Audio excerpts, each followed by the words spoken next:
Okey. Kemudian kesedaran dan ketegasan diri akibat ancaman terhadap kepentingan orang Melayu ataupun satu gerakan yang meletakkan kesetiaan hanya kepada bangsa dan negaranya. Cikgu yakin Hans Kohn ini jawapan dia yang mana?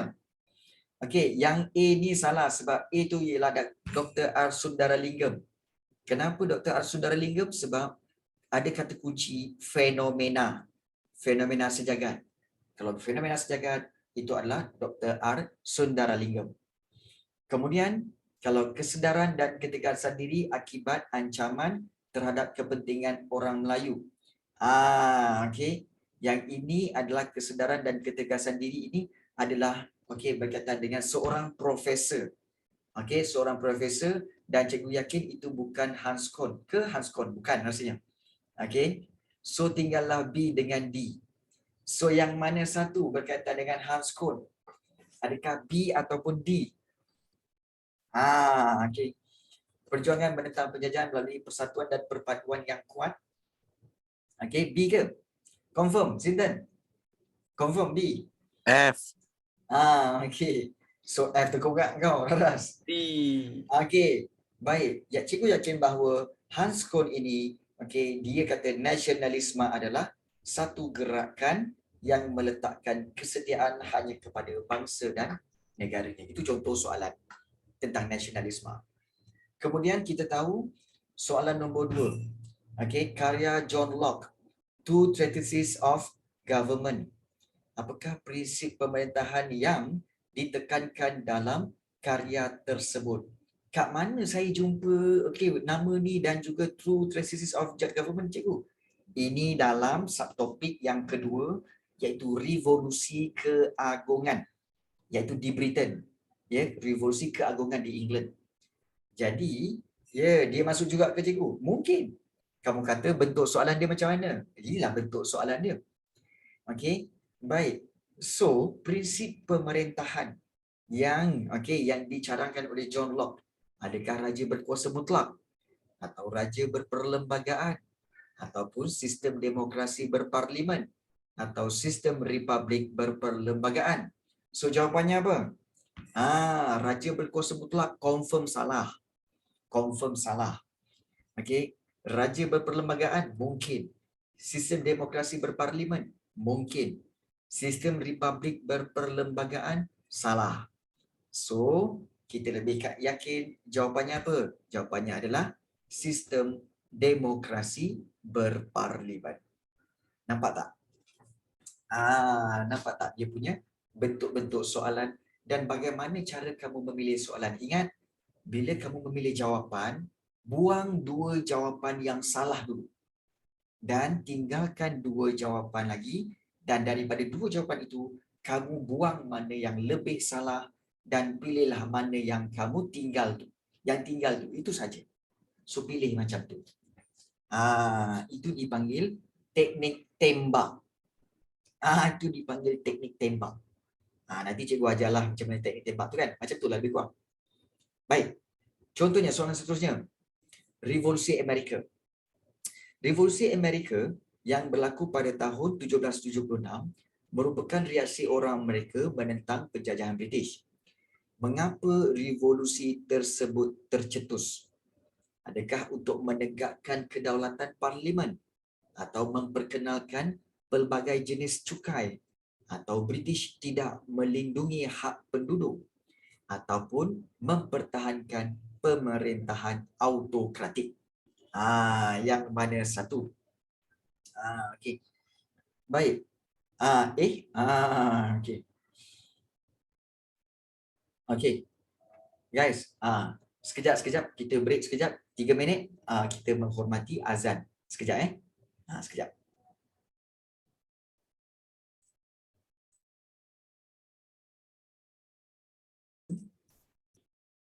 Okey, kembali kepada soalan. Kalau kita lihat mengapakah revolusi tersebut tercetus? Soalan dia, mengapa revolusi tersebut tercetus?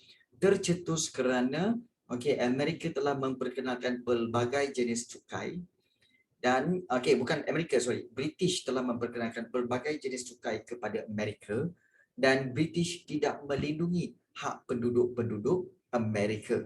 So jawapannya adalah 2 dan 3 iaitu C. So ini cara, okay, kalau kita lihat, hampir setiap subtopik ada ditanyakan soalan di sini. Iaitu nombor 1 tu subtopik yang pertama 2.1. Kemudian subtopik yang kedua iaitu berkaitan dengan nasionalisme di barat. Iaitu apa yang berlaku di Britain dan apa yang berlaku di Amerika. Baik. Kemudian kalau kita lihat soalan yang keempat, maklumat di bawah merupakan dua pertubuhan yang memulakan gerakan nasionalisme awal di India, iaitu Brahmo Samaj dan juga Arya Samaj. Apakah isu yang dibangkitkan oleh pertubuhan tersebut? Ini berkaitan dengan nasionalisme di Asia, specifically iaitu nasionalisme di India. So, apakah jawapannya? Adakah kerana kecintaan kepada budaya tempatan? Pengenalan sistem pemerintahan Islam? Melampau sangat ni. Nampak tak? Ada pilihan jawapan yang kamu rasa, apa kena-mengena Brahmo Samaj, Arya Samaj dengan pengenalan sistem pemerintahan Islam? Tak ada. Pengenalan kepada sistem birokrasi barat ataupun penubuhan parti-parti politik bersifat radikal. Jadi kita boleh buang dua di sini, iaitu pengenalan kepada sistem birokrasi barat. So tinggallah A dengan C. So jawapan yang lebih baik untuk kenapa Brahmo Samaj dan Arya Samaj ini memulakan gerakan nasionalisme awal, kerana A, kecintaan kepada budaya tempatan. Maknanya mereka tak nak budaya tempatan India terjejas akibat daripada kemasukan pengaruh barat, especially British. Itu soalan nombor 4. Soalan nombor 5. Gerakan Kebangkitan Rakyat Cina dipelopori oleh Dr. Sun Yat-sen. Beliau mengemukakan 3 prinsip rakyat, iaitu San Min Chui, iaitu nasionalisme, kebajikan sosial, dan satu lagi apa? X. Adakah demokrasi, kekuatan tentera, kemajuan ekonomi ataupun pemerintahan komunis? So jawapannya adalah jelas terang lagi bersuluh. Jawapannya adalah A, demokrasi. Terima kasih banyak. Man, Wusko dan juga Hidayah, bagus. 3 prinsip is democracy. Yes, betul. Ini bentuk soalan-soalan dia. Dan juga kalau kita lihat nombor 6, gambar di atas merupakan 2 orang tokoh yang mempelopori gerakan Islam di Mesir. So, apakah saranan? Fahami soalan. Apakah saranan gerakan tersebut? Saranan tu maknanya adalah kita kata sebagai ajakan, ataupun saranan tu adalah cadangan gerakan tersebut. So apakah cadangan matlamat gerakan tersebut? Adakah untuk mengubah budaya tempatan, atau memperjuangkan kebajikan sosial, atau menggiatkan rasa cinta kepada agama, atau berpegang kepada ajaran Islam sebenar? Daripada sini kita dah tahu dah. Jawapan dia apa? Jawapannya apa? A, B, C atau D? Jelas terang lagi bersuluh. Jawapannya adalah iaitu D. Macam cikgu cakap tadi, kedua-dua orang ini sebenarnya telah menubuhkan gerakan Islah dan juga gerakan Pan-Islamism. Gerakan Islah dan juga gerakan Pan-Islamism, yang mana kedua-duanya mengajak orang Islam untuk berpegang kembali kepada ajaran Islam yang sebenar. So ini adalah masih lagi nasionalisme di Asia. Nasionalisme di Asia. Baik. Kemudian soalan nombor 7. Antara berikut pertubuhan yang manakah ditubuhkan semasa gerakan nasionalisme berlaku di Filipina? Adakah Katipunan? Adakah Liga Filipina? Adakah Syarikat Islam? Ataupun Parti Komunis Filipina? Ini pun soalan senang. Sila beri jawapan. Jawapannya jelas. Baik. Kalau untuk pengetahuan kamu, Syarikat Islam ni ada, tetapi bukan di Filipina. Syarikat Islam ni ada di Indonesia. So, salah tempat dah. Indonesia, salah tempat.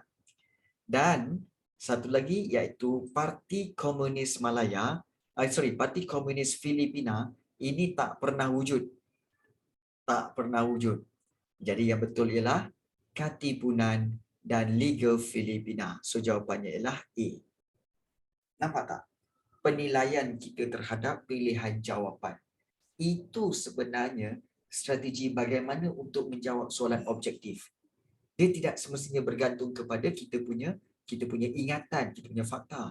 Tapi kita boleh menilai mana pilihan jawapan yang salah, tak tepat. Okay, itu cara dia. Baik. Kemudian kita lihat soalan 8. Apakah isu yang dibangkitkan oleh Persatuan Belia Buddha di Burma? Apakah isu dia? Baik. Iaitu adakah isu kasut atau isu bangsa Burma, isu pemisahan Burma dan India, atau isu pengenalan pelbagai jenis cukai? Ya, betul.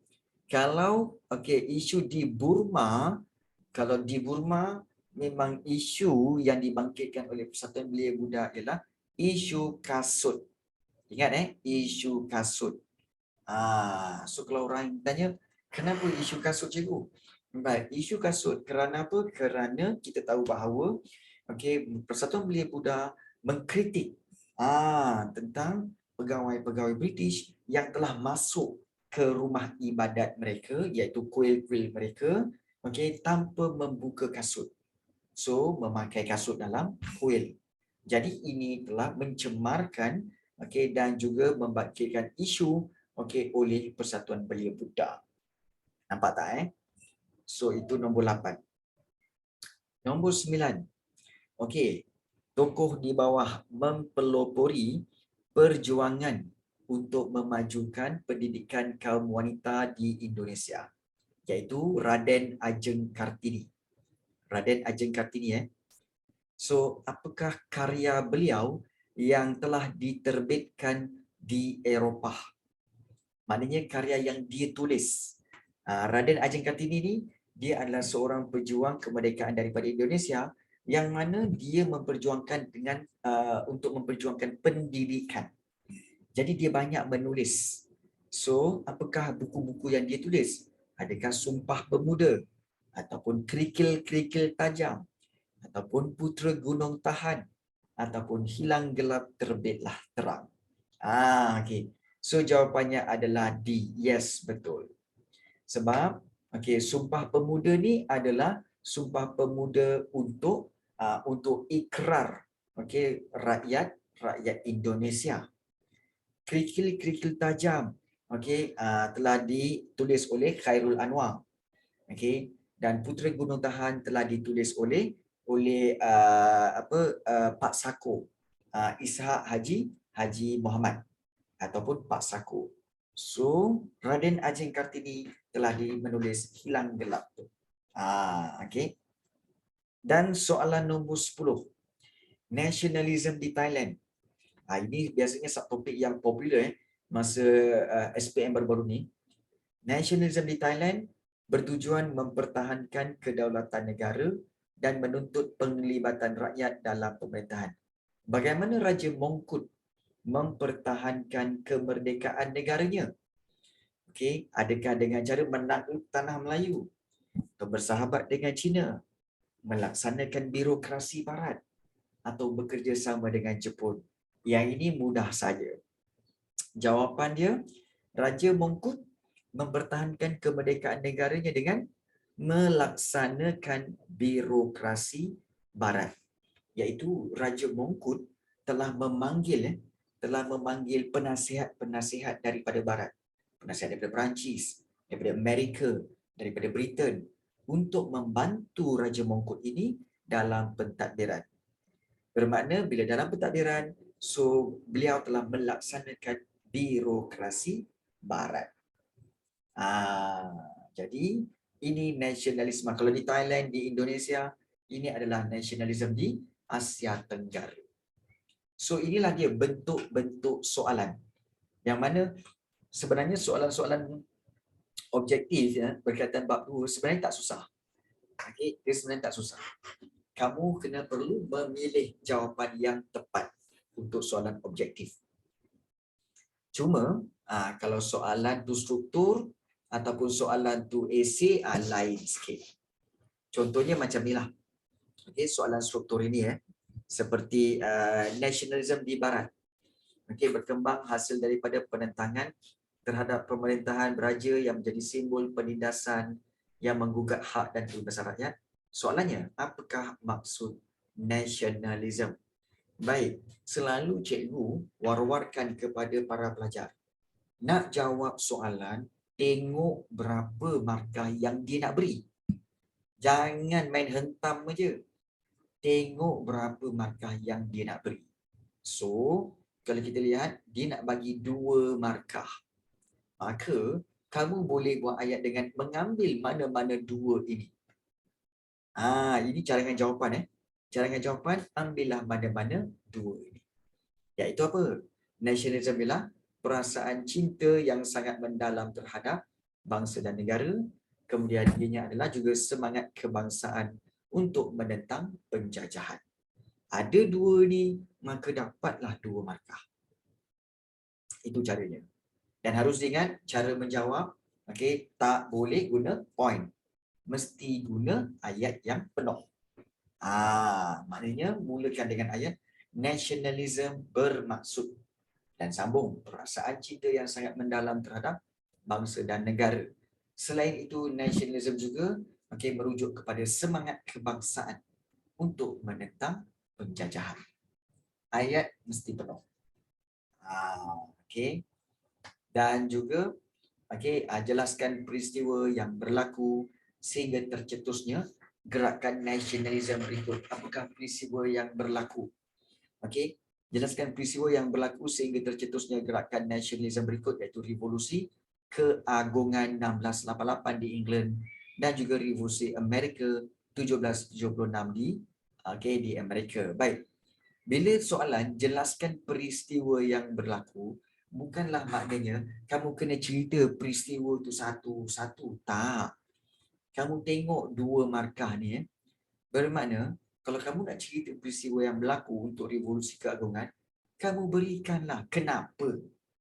Apakah faktor yang mencetuskan revolusi keagungan itu? Dan bagaimana ianya tercetus? Sebagai contoh, macam ni. Revolusi keagungan, kalau kita lihat, pilihan jawapan iaitu apa? Berlaku kerana keinginan. Ini the reason. Keinginan menegakkan kedaulatan parlimen dan hak asasi rakyat. 1. Dan yang kedua, kamu teruskan tercetus akibat daripada tindakan Raja James yang kedua membelakangkan parlimen semasa menggubal undang-undang. Dan kamu buat ayat kat sini. Baik. So, itu cara bagaimana untuk menjawab soalan struktur. Baik. Yang ini sebenarnya soalan berkaitan bab yang kedua. Tapi sebenarnya hari ini kita nak bincang bab yang ketiga. So, nak tanya korang nak nota tadi? Nak nota. Korang nak latihan tadi ke? Latihan tadi, latihan struktur, latihan objektif. Nak ke? Nak. Nak baik. Boleh. Nanti cikgu akan sharekan dalam grup untuk kamu dapatkan. Dan sebelum itu, nak tanya kat sini, ada sesiapa kat sini grup daripada grup Fly High? Ada Fly High? Kita tengok soalan-soalan. Macam mana pula soalan-soalan daripada bab yang ketiga cikgu? Iaitu berkaitan dengan soalan-soalan objektif. So cikgu tahu ramai yang telah print out benda ni dan juga mungkin dah download. So kita boleh lihat soalan ini, iaitu soalan konflik dunia dan peperangan. Untuk soalan objektif kita ada lebih kurang 10 soalan. Maka hari ini cikgu kita nak lihat para pelajar untuk involve dalam soalan-soalan ini. So seperti biasa, kita akan berikan 10 soalan ini kepada semua para pelajar. Iaitu soalan nombor 1 akan dibaca oleh Abdul Rahman. Yang kedua, Adriana baca. Soalan yang ketiga, Amira baca. Soalan yang keempat, Amjad baca. Soalan yang kelima, Ayu baca. Soalan yang keenam, Haras. Soalan yang ketujuh, Syarul. Soalan yang ke-8, Afiq. Dan juga soalan yang ke-9, Nurul Hidayah. Dan juga soalan yang ke-10 iaitu Rafiq Syahmi. Sampai Rafiq Syahmi Jadi cikgu minta untuk kamu boleh onkan mic dan juga bacakan soalan, seterusnya berikan jawapan. Okey, so kita mulakan dengan Abdul Rahman. Silakan Man untuk membaca soalan nombor 1. Baik, cikgu. Okey, baik. Ya, apa dia? Bacalah. Soalannya ialah, perjuangan tokoh di atas menentang British di tanah Melayu merupakan hasil kesedaran politik antarabangsa. Di manakah lokasi penentangannya? A. Perak, B. Pahang, C. Kelantan dan D. Terengganu. Ya. Ialah C. Jawapannya ialah C, iaitu di Kelantan. Ini kalau tak tahu, okey, kalau tak tahu Tok Janggut tu di Kelantan, sila letakkan kewarganegaraan anda Sila letakkan, lucutkan kewarganegaraan anda. Ini pun tak tahu, payah. Okey, baik. Baik, terima kasih banyak kepada Abdul Rahman. Okey, soalan nombor 1 ialah C. Okey, soalan nombor 2 kita pergi pada Adriana. Silakan Adriana untuk nombor 2. Ya, Adriana. Boleh tak? Saya tak ada mic cikgu. Okey, tak apa. Cikgu bacakan soalan dan kamu berikan jawapan Baik. Perang Dunia Pertama berlaku kerana krisis antara dua pihak iaitu Pakatan Kuasa Tengah dan Pakatan Bertiga. So antara berikut yang manakah benar berkaitan dengan anggota Pakatan Bertiga? Adakah A, Britain, Jerman dan Itali, atau B, Jerman, Perancis dan Rusia, atau C, Perancis, Britain dan Rusia, ataupun D, Jerman, Austria dan juga Itali? Yang mana satu Adriana? Soalan senang ni. Okey. Baik. So Adriana kata jawapan dia ialah C. Ya, Perancis, Britain dan juga Rusia. So inilah tiga-tiga negara yang menyertai Pakatan Bertiga. Bagus. Okey, bagus kepada Adriana, bagus. Soalan yang ketiga. Okey, kita teruskan dengan Amira. Silakan Amira untuk soalan yang ketiga. Boleh tak bacakan soalan dan juga onkan mic, bacakan soalan dan juga berikan jawapannya. Silakan Amira. Ada Amira? Ada juga. Okey, silakan. Apakah punca tercetusnya Perang Dunia Pertama pada tahun 1914? C. Okey. Baik, bagus sangat. Terima kasih banyak kepada Amira. Iaitu punca tercetusnya Perang Dunia Pertama adalah pembunuhan putera mahkota Austria-Hungary iaitu Archduke Franz Ferdinand. Baik, bagus. Okey, kepada Amira. Okey, terima kasih banyak. Soalan yang keempat kita berikan kepada Amjad. Silakan Amjad. Untuk soalan nombor 4 boleh onkan mic dan bacakan soalan. Perang Dunia Pertama berakhir pada tahun 1918 telah membawa kepada perjanjian X. A. Perjanjian Tordesillas, B. Perjanjian Versailles, C. Perjanjian San Francisco, D. Perjanjian Ticonis. Jawapannya B. Jawapannya ialah B, Perjanjian Versailles. Betul? Okey, baik. Terima kasih banyak kepada Amjad. Okey, Perang Dunia Pertama membawa kepada Perjanjian X dan Perjanjian X itu adalah Perjanjian Versailles. Disebut Versailles dalam bahasa France. Perjanjian Versailles. Bagus. Terima kasih banyak Amjad. Okey, kita pergi kepada soalan yang kelima iaitu untuk Ayu. Okey. Ayu, lama tak dengar suara kamu. Silakan Ayu. Tokoh di bawah dikaitkan dengan pengasasan ideologi Nazisme. Adolf Hitler, negara X. Apakah negara X? Jawapan dia E, Malaysia. Kau pernah kena tikam tak dengan pensel? Ada tu cikgu je tak nampak. E, Malaysia. Kau jangan sampai cikgu tikam. Okey? Tikam pakai pensel. Dan kau cakap sekarang. Jawapan dia, alamak takut lah. Jawapan dia, jawapan dia, jawapan dia B, Jerman. Jawapan dia B, Jerman. Sumpah. Okey, sumpah bahawa cukuplah seorang pelajar bernama Ayu yang bersikap begini. Cukuplah seorang dalam satu kelas. Tak payah ramai-ramai. Ribut kelas aku. Okey, baik. So nombor 5, jawapan dia ialah B, iaitu Jerman. Ayu ni memang dari dulu macam tu. Wajah pun Ayu, bercakap pun Ayu, bergurau pun Ayu. Hey, Ayu. Okey, Ayu sleeping betul. Okey, soalan yang ke-6. Okey, Haras, silakan Haras, soalan nombor 6. Apa ya? Soalan nombor apa? Soalan nombor 6, pandai? Bukan nombor 5. Bukan nombor 6. Okey. Apakah punca meletus Perang Dunia kedua di Eropah? Ya. Macam mana ni? Apakah punca meletus Perang Dunia Kedua di Eropah? 1. Pengeboman Jepun. 2. Pengeboman Britain. Britain, pandai? Oh, Britain. 3. Jerman ke atas Poland. 4. Kemunculan Empire Ottomania. Ottomania. Okey, baik. Cikgu jap, saya tutup aircon jap. Apa kena-mengena Sejuk lah. aircon tu dengan jawapan ni, pandai? Okey. Sejuk lah. Jawapan dia lah. Kalau salah berjadi. Apa dia?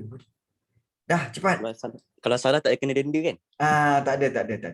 Betul lah. Confirm. Kalau salah pun kau kena bikin satu solo tu je. Okey. Okey, boleh. Bismillah.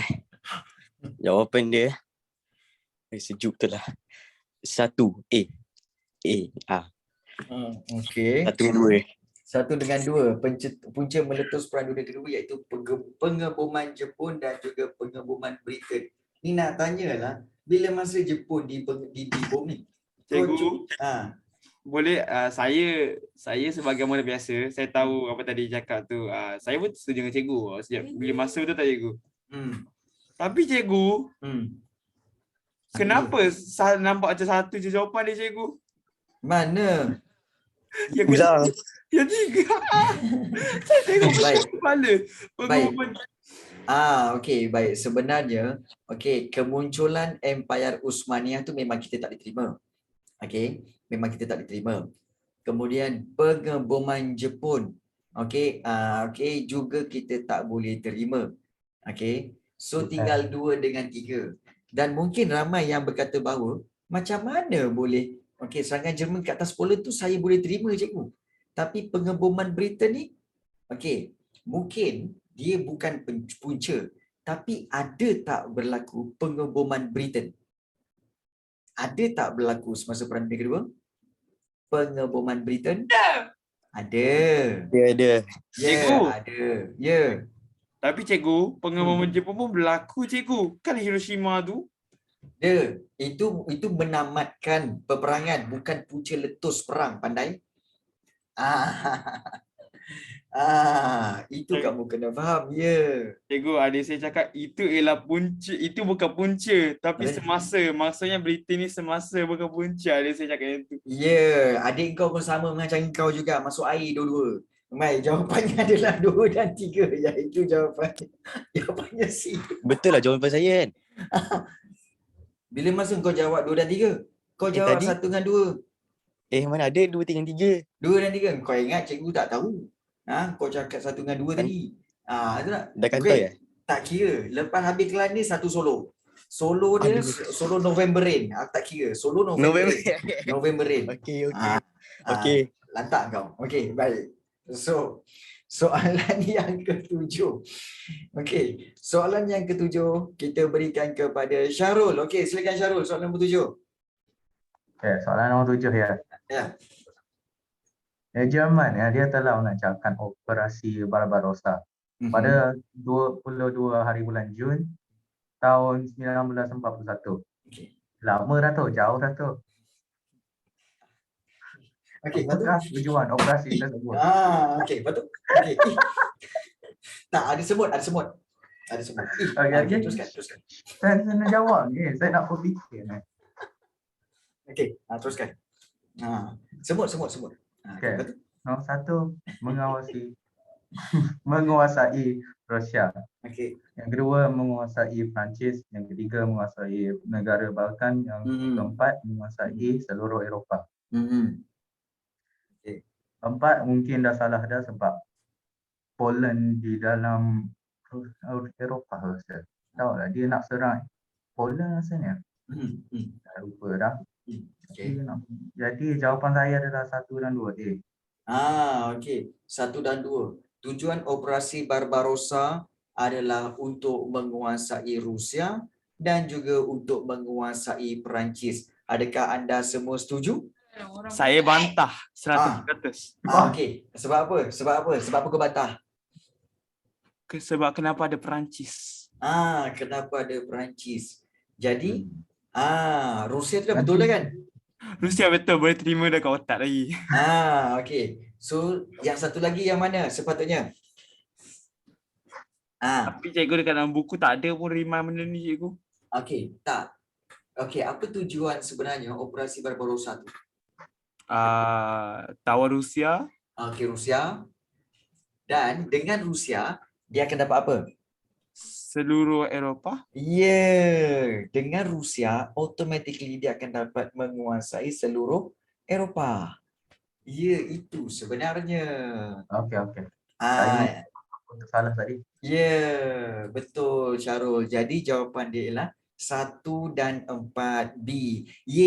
Kita dah lengkap dah. Bermakna kita dah ada solo untuk daripada Haras dan kita ada penyanyi iaitu Syarul. Jadi kita tengok. Saya tak pandai nak nyanyi lagu cikgu. Tak pandai nyanyi lagu tu.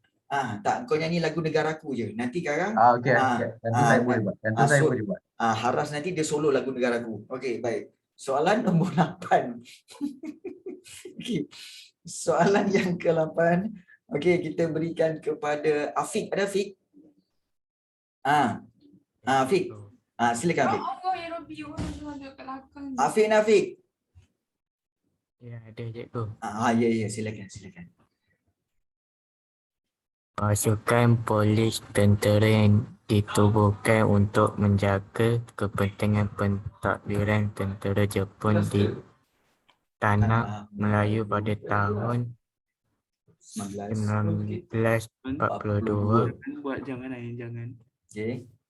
Kenyataan di atas boleh dikaitkan dengan Polis tentera, itu kata kunci dia. Dikaitkan dengan apa? Kowakun merenju. Alamak, terputus teranya. Okey, apa jawapannya Afiq? Okey, yang mana satu Afiq? Kongorenjo, Kimigayo, Kempitai ataupun Kita Borneo? B. Kimigayo.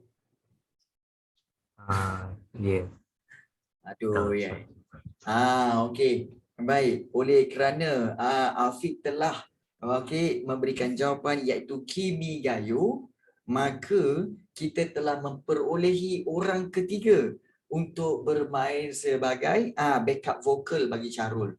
Okey, iaitu Afiq. Okey. So backup vokal iaitu Syarul, iaitu Afiq backup vokal.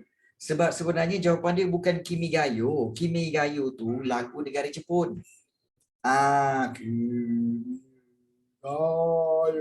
Itu Kimigayo, lagu negara Jepun. Kowakurenjo adalah institut latihan pemimpin yang ditubuhkan oleh Jepun di Singapura. Kowakurenjo, bukan. Okey. So jawapan bagi soalan nombor 8 ini adalah C, iaitu Kempitai. Kempitai ialah polis tentera rahsia untuk menjaga kepentingan pentadbiran tentera.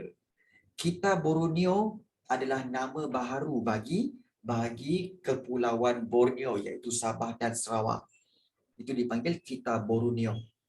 So jawapan nombor 8 adalah C. Yeay, kita ada pemain gitar, kita ada vokal dan juga kita ada backing vokal. Baik, baguslah tu. Okey. Soalan nombor 9. Okey, kita berikan kepada Nurul Hidayah. Boleh tak soalan nombor 9, Nurul? Ya. Ya, silakan. Takbiran tentera British Tanah Melayu telah menubuhkan Wakulenjo. Apakah tujuan Wakulenjo ditubuhkan? B. Okey. Ya, tujuan Wakulenjo ditubuhkan adalah untuk melatih pemimpin tempatan mentadbir. Ya, betul. Jawapannya adalah B. Baik, bagus. Terima kasih banyak kepada Hidayah. Bagus. Okey. Dan soalan yang ke-10. Kita serahkan kepada Rafiq Syahmi. Silakan Rafiq Syahmi untuk nombor 10. Apakah kesan penggunaan mata wang Jepun yang dikenali sebagai wang pokok pisang? A. Inflasi. Oh, okey. Wih, terkejut Dan. Suara macam robot. Kan? Apakah kesan? Wih. Macam tekan tu. Okey. Baik. Wang pokok pisang. Apakah kesan penggunaan mata wang Jepun dikenali sebagai wang pokok pisang? Okey, kesannya adalah iaitu inflasi. Apa itu inflasi? Kenaikan harga barang secara berterusan. Okey, baik, bagus. Itulah kesan penggunaan mata wang Jepun. Baik. Cikgu. Ya. Kenapa inflasi? Okey, kenapa inflasi? Kerana mata wang pokok pisang ini telah dicetak terlalu banyak. Bila dah dicetak terlalu banyak, maka bila nak beli barang, maka harga barang itu meningkat. Barang sikit, duit banyak. Jadi harga barang itu akan meningkat. Sebab itu kalau kamu tengok dalam buku teks ada diletakkan iaitu sebelum Jepun datang, sebiji telur tu cuma dalam 0.8 sen. Tetapi bila pada awal Jepun datang ke Tanah Melayu, sebiji telur dah jadi 30 sen. Tetapi apabila Jepun di akhir-akhir pemerintahan Jepun Tanah Melayu, sebiji telur tu berharga hampir RM35. Sebiji telur. Kan? Jadi itulah dikatakan inflasi. Harga barang meningkat secara berterusan. Okey. So itu yang dikatakan inflasi. Baik. So kita lihat soalan seterusnya. Iaitu berkaitan dengan soalan struktur dan juga soalan-soalan esei. Okey, baik. Berkaitan dengan soalan-soalan struktur dan juga soalan-soalan esei ni, cikgu nak tinggalkan benda ini untuk kamu semua supaya kamu buat dulu dan juga boleh tak untuk kamu kalau ada masalah, kamu send kepada cikgu, snap kepada cikgu, apakah masalah kamu untuk menjawab soalan-soalan tu. Sebab cikgu dah banyak kali bagi tahu tentang bagaimana nak menjawab soalan, bagaimana nak menjawab soalan. Is there anyone here yang masih lagi tak tahu macam mana nak jawab soalan esei tu? Ada tak sesiapa yang tak tahu lagi? Charul, tak tahu lagi Charul? Okey. Cikgu, tak tahu apa cikgu? Tak tahu menjawab soalan esei. Baik. Okey, baik. So sebenarnya untuk menjawab soalan esei, sebenarnya paling penting adalah kamu kena jawab mengikut peruntukan markah. Itu je. So tak lebih tak kurang ikut peruntukan markah. Sebagai contoh Sebagai contoh, kalau kita lihat contoh soalan nombor 6 ni. Soalan nombor 6, mengapakah Jepun, kalau kita lihat, mengapakah Jepun memberikan layanan yang berbeza kepada kaum yang berlainan? Mengapa? So, kalau kita lihat berapa peruntukan dia? 6 markah. Bila 6 markah, kamu tahu di Malaysia ni ada 3 kaum, iaitu kaum Melayu, Cina dan juga dan kaum India. Maka di situ kamu boleh ambil setiap kaum tu 2, fakta dan huraian. Sebagai contoh, kamu tengok kamu ambil satu, orang Melayu dan kaum peribumi, orang Melayu dilayan dengan baik. Why? Kerana memerlukan sokongan mereka. bagi memastikan kelancaran pemerintahan Jepun. Kemudian yang ketiga, okey, orang India turut dilayan dengan baik. Kerana apa? Nak mendapatkan kerjasama orang India untuk menguasai negara India. Okey. Kemudian orang Cina dilayan dengan kejam. Kerana apa? Kerana orang-orang Cina ini telah menyokong negara Cina semasa perang Cina-Jepun. Bermakna di sini kamu hanya perlu pilih 1, 2, 3, 4, 5 dan 6. Cukup. Nampak tak? Cukup untuk dapat 6 markah. So macam ada pelajar tanya, sejarah ni banyak kena ingat cikgu. Kan ada tak akronim ke apa ke kan? Maknanya untuk akronim tentang fakta-fakta tertentu. Baik, sebenarnya ya 1 markah 1 fakta. Ya akronim. Okey, sebenarnya kalau ikutkan akronim tu sebenarnya itu boleh dibuat sendiri, tapi untuk cikgu sebenarnya cikgu tak syorkan cara itu. Sebab dia adalah one kind of fakta yang kamu kena hafal. So bagi cikgu, sejarah bukan perlu dihafal, tapi sejarah perlu difahami. Bila kita faham, kita boleh cerita balik. Bila kita cerita balik, bermakna kita tahu dan kita ingat. Baik. So, Wan tanya, 1 markah 1 fakta ke cikgu? Ya, betul. Dan bagaimana cara nak menjawab soalan ni cikgu? Baik. Untuk menjawab soalan fakta seperti ini, ambil ayat jawapan. Ayat soalan. Iaitu Jepun memberikan layanan yang berbeza kepada kaum yang berlainan. Ambil ini sebagai permulaan ayat jawapan kamu. Sebagai contoh, okey, cikgu buat Okey, cikgu buat. Baik, kita akan buat Jepun memberikan layanan yang berbeza kepada kaum yang berlainan. Okey, berlainan. Okey, kerana berlainan demi menjaga ini kita kata kesimpulan, menjaga kepentingan mereka. Okey, kemudian baru kita masuk orang Melayu. Kita ambil orang Melayu saja dulu. Orang Melayu diberi ataupun dilayan dengan baik. Dengan baik kerana Jepun, kita ambil Jepun memerlukan sokongan mereka. Mereka bagi memastikan kelancaran pentadbiran ataupun pemerintahan mereka. Okey, 1. Baik. Kemudian kita sambung. Baik, kalau ada yang bertanya, cikgu, so kalau yang ini saja dah berapa markah cikgu? Baik, sebenarnya ini saja telah melayakkan kamu untuk memperoleh 2 markah. Iaitu yang mana? Okey, kamu telah mention orang Melayu dilayan dengan baik. 1. Okey, kerana Jepun perlukan sokongan mereka bagi memastikan kelancaran pentadbiran. 2. Dia begitu. Okey, fakta orang Melayu dilayan dengan baik, itu fakta. Okey, kerana Jepun memerlukan sokongan, itu huraian. Itu huraian. Baik, kemudian kita sambung lagi. Okey, bila sambung kita akan mulakan dengan penanda wacana seperti seterusnya orang India. Orang India turut dilayan dengan baik. Turut dilayan dengan baik. Kerana Jepun ingin mendapatkan kerjasama orang India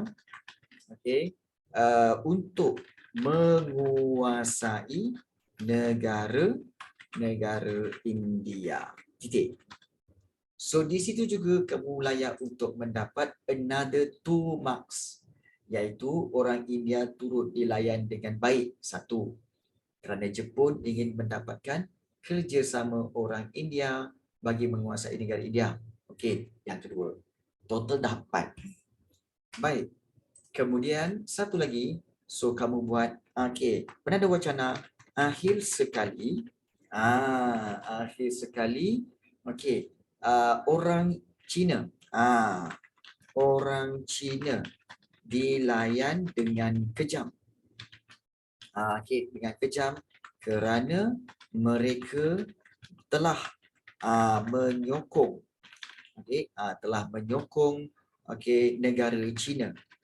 Negara China semasa perang China Jepun. Titik. So, di sini kamu telah layak untuk memperoleh another 2 markah, iaitu orang Cina dilayan dengan kejam. 1 fakta. Huraiannya, mereka telah menyokong negara China semasa perang China Jepun. Okey, itu huraian. So, total berapa markah? 6 markah. So, dapatlah full mark kat sini. Okey. So, Nurul Hidayah, Wan, senang tak? Senang tak nak jawab soalan-soalan sejarah sebenarnya? Sebenarnya. Bila? Senang. Betul. Senang sebenarnya. Okey. Cuma kamu kena pastikan kamu menguasai dia punya fakta. Bila tahu dia punya fakta tak perlu banyak pun. Okey. Guna cara cikgu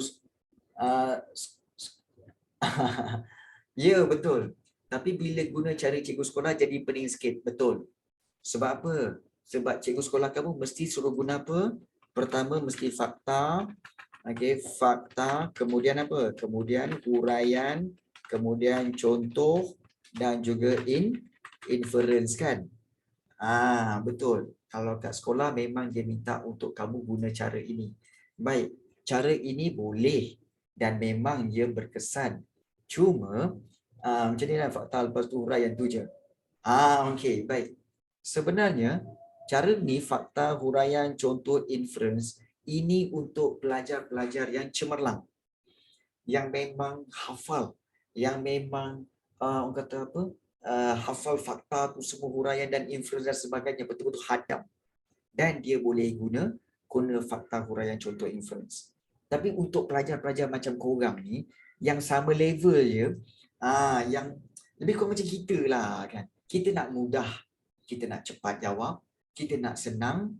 So kita guna cara apa? Fakta, huraian, fakta, huraian. Cukup. Kalau 4 markah, fakta, huraian, fakta, huraian. 4. Okey, bermakna berapa fakta yang kena ingat? 2 je. Kalau soalan 8 markah, berapa fakta nak kena ingat cikgu? 4 je fakta dia. Okey, 4 lagi huraikan dia. So itu saja. Itu lebih memudahkan berbanding kamu nak ingat contoh, inference dan sebagainya. Jadi, kepada mana-mana pelajar yang ada exam dalam minggu ni, sila ambil latihan-latihan yang cikgu beri, buat dan ingat. Aku nak buat fakta huraian je supaya dapat markah full mark kat situ. So tak perlu fikir inference ataupun contoh. Ini boleh tak? Boleh Nurul Hidayah, boleh, tak ada masalah. Nanti cikgu sharekan dalam grup WhatsApp, ya.